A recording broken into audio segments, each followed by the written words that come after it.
भिकारी म्हणजे भेक मागणारा, या दोन्ही शब्दात काय वेगळं नाही. याचना करणारा म्हणजे भिकारीच, भिकारी म्हणजे भिकारीच. मग वेगवेगळे दोन शब्द वापरले काय गरज. याचक भिकारी. एकाच ठिकाणी एकाच अर्थाचे दोन वेळा शब्द वापरणं हा पुनरुक्ती दोष आहे. पुन्हा पुन्हा तेच ते शब्द उच्चार. शास्त्रानुसार, व्याकरण शास्त्रानुसार हा पुनरुक्ती दोष आहे. कारण याच्या शब्दाचा अर्थ सुद्धा भिकारीच होतो आणि भिकारी शब्दाचा अर्थ सुद्धा भिकारीच होतो. मग याचक आणि भिकारी हे दोन वेगवेगळे शब्द वापरण्याची तर काय गरज होती. ठाकलसे द्वारी उभा याचक भिकारी. मग या ठिकाणी पुनरुक्ती आहे का वेगवेगळे अर्थ आहेत. तुकोबाऱ्याचा पुनरुक्ती करणार नाही. मग दुसरा अर्थ काय असू शकतो. भिकारी दोन प्रकारचे पाहायला मिळतात. काही गरीब भिकारी असतात, काही श्रीमंत भिकारी असतात. मला गरीब भिकारी बरोबर, पण श्रीमंत भिकारी कसं काय. जे श्रीमंत आहे ते भिकारी असतील का. त्यांना काय करते, स्वतः श्रीमंत आहेत. श्रीमंत भिकारी कोण. रावण भिक्षा मागण्याकरता सीतेकडे आला. रावण गरीब होता का श्रीमंत. रामाची प्रॉपर्टी किती होती. शुद्ध कांचनाची सप्तकोटी, 7 कोटी सोन्याची घरं होती. रावणाच्या एका बंगल्याचं व्हॅल्युएशन आजच्या मार्केटच्या हिशोबाने काढलं तर सोन्याचा काय भाव आहे.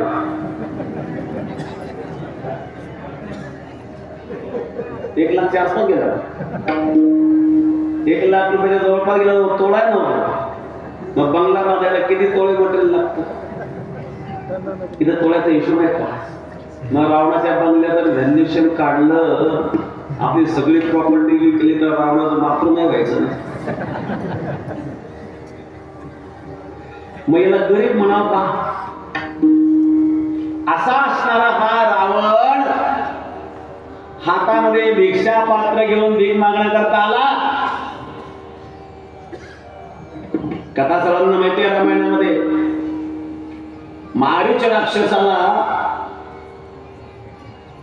मारण्याकरता राम गेलेला आहे. रामाच्या विरहित लक्ष्मणाला सुद्धा सीतेने काढून दिलं. पण लक्ष्मण रेखा ओढून लक्ष्मण निघून गेला आणि रावण त्या ठिकाणी भीक मागण्याकरता.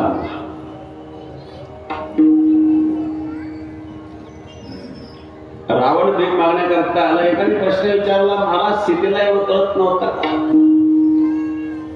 की हरणाचा काकळ त्याची चोळी शिवण्याकरता सीतेने रामाला सांगितलं. सोन्याचं हरिण असू शकतं का. हरिण सोन्याचं असू शकत नाही. सीतेलाही माहित नाही, हे रामालाही माहिती. परंतु काही लीला असतात. एकदा एका माणसाने प्रश्न विचारला, महाराज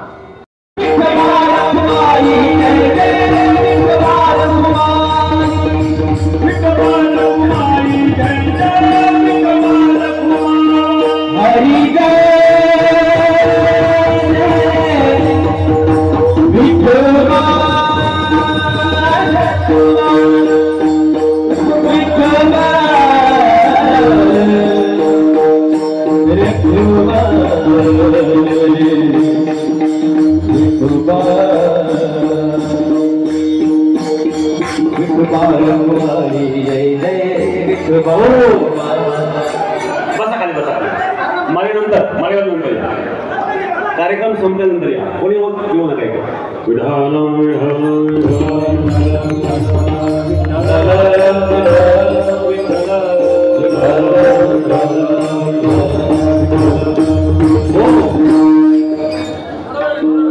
ठाक लोसे द्वारे उभा याचक भिकारी. 70 मिनिट थांबा.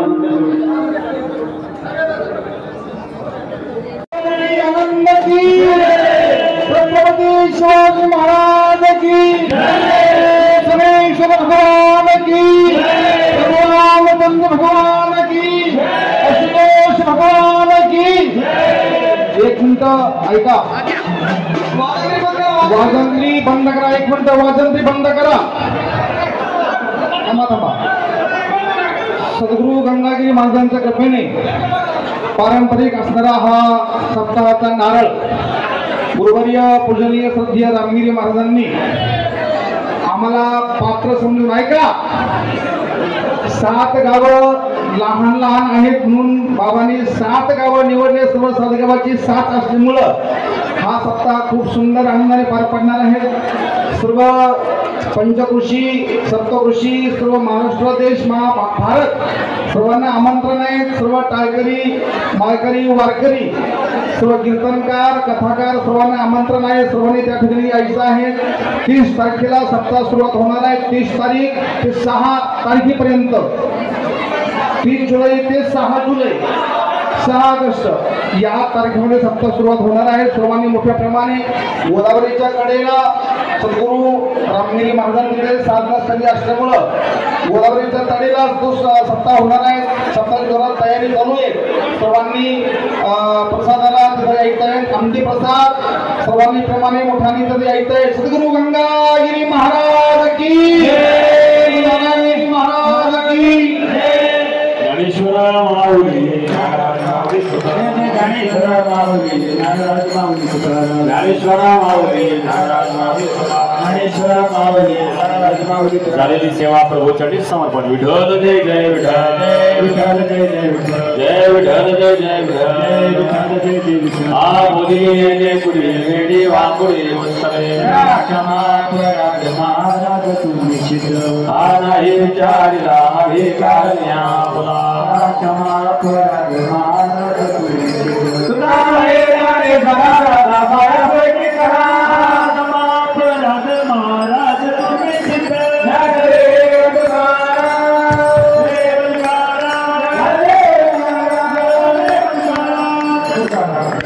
हे बघा आपल्या सातारी गावाच्या सप्तकृषी आले म्हणजे की आपण पेपर घेऊन यांची जी समोर मूर्ती आहे